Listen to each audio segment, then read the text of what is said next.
Welcome to the show, John Hill, live in Los Angeles. Week number 2 of the big relaunch of the John Hill Show here at SiriusXM on RadioAndy. I'm so happy to be with you. Thanks for tuning in. It is, 8 a.m. live on the radio. I just ruined a huge piece of meat.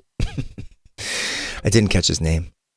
Just kidding. No, I got a brisket from Erewhon. I was texting my sister. I should have chat GPT'd it, but I realized I've been using my sister as chat GPT for 50 years now. But saying, can I cook a brisket in a crock pot? She's like, I guess. And then, of course, my friend was like, just ask the AI. Why are you asking a regular human being? So, of course, AI had many suggestions for me and sent me. I went to a TikTok. I found a great recipe. Anyway, I cooked it too long and my entire block smells like burnt Japanese barbecue sauce. That being said, when I go home a little bit later and eat it, maybe it'll be succulent and delicious. Then in Austin, June 20th at Creek and Cave, please come. I need people to come because I love engaging with our listeners. And I also need people there who aren't my family. I need to balance that room out with some people who are, I don't like the word fans, but listeners. Let's say that. I need some of you there because it's just otherwise going to be my family and people like from my church when I was a little kid. And I'm not sure they're going to like some of the songs like gooning. I'm not sure that like my Sunday school teacher is like a real big gooner. You know what I mean? She's not masturbating herself in a psychosis and singing about it. Although you never know. Behind closed doors, everything is a different story. Back to prison. Yes. What are some other, because now it's in me. Well, it's like prison and prison adjacent. So I've gotten into Gypsy Rose that just started. And so she's not in prison anymore, but we're seeing her adjusting to life after prison. Did you watch that recipe that she made about Kool-Aid? I was actually going to go to Red Bull. Yeah, I was going to go to the grocery store and like make it because I need to see what this tastes like because it's like instant coffee, soda, Kool-Aid. Jolly Ranchers. Jolly Ranchers that you crush up. Yeah. Mm-hmm. And then it just like, and she puts it in like a Stanley cup or something. So does she have a new show? It's on Lifetime. Okay. It's called Life After Lockup. Oh, Gypsy Rose is on Life After Lockup? Well, it's her show. It's called Gypsy Rose Life After Lockup. And Damn. It's only her following, like, she gets picked up from her prison by her now soon-to-be ex-husband. Ryan. Yes. The D is fire. Uh-huh. You would know this, of course, if you saw my live show. I have a single of the same name.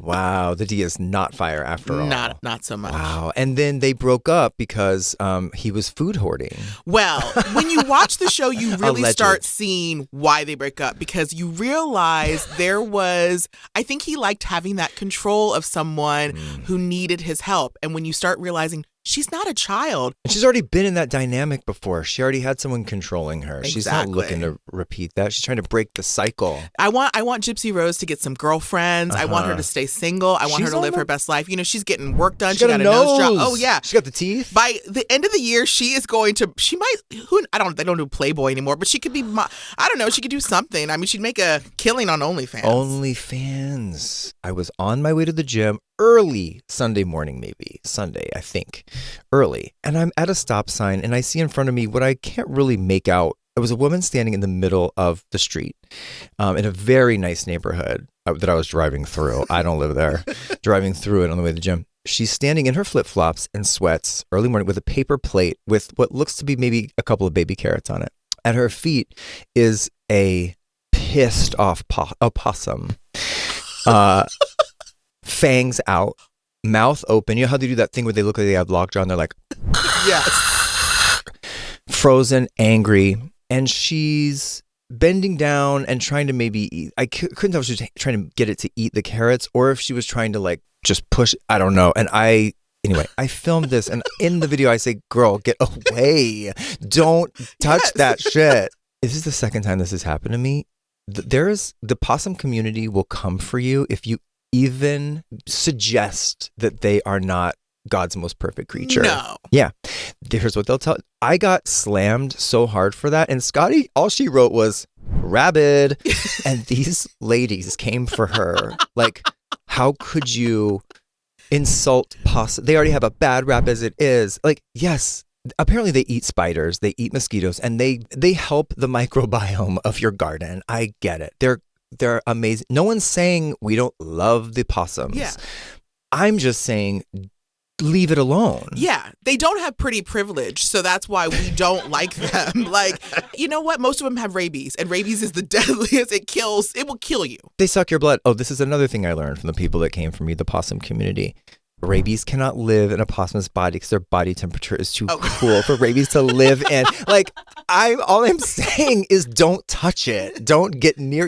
Like wildlife experts will tell you it doesn't matter. Like, you're not helping. I imagine that bite hurts. Those teeth look sharp. Oh, the great story about the post-surgery patient's, his colon fell out of his body after he sneezed. Ew. This is a 63-year-old man. He is in Florida. We could assume, yeah, but he sneezed so hard his colon flew out of his ass. Oh my God. And every time I've sneezed since reading the story, I've kind of had to do a check. I don't even know do I have a colon or is that only for men? I hope you have a colon. I can check for you. Okay. Oh yeah, I guess colon cancer screening, that's a thing. I haven't done it yet, so I guess everyone does that. Oh, well, I'm not going to ask your age, but I feel like we're around, I'm older than you, I'm sure. But I scheduled mine for the day I turned 45. I got it on my birthday, the colonoscopy. I loved it. I actually feel like it's something people should probably start when they're 30 because it seems like I've heard that it's affecting younger people. Gen X especially is getting cancer at alarming rates. So, I should probably make an appointment. I was all clear, though. Oh. Nothing up in there. All right, I got to make a doctor's appointment. Except a possum. I found a dead rabid possum up my ass.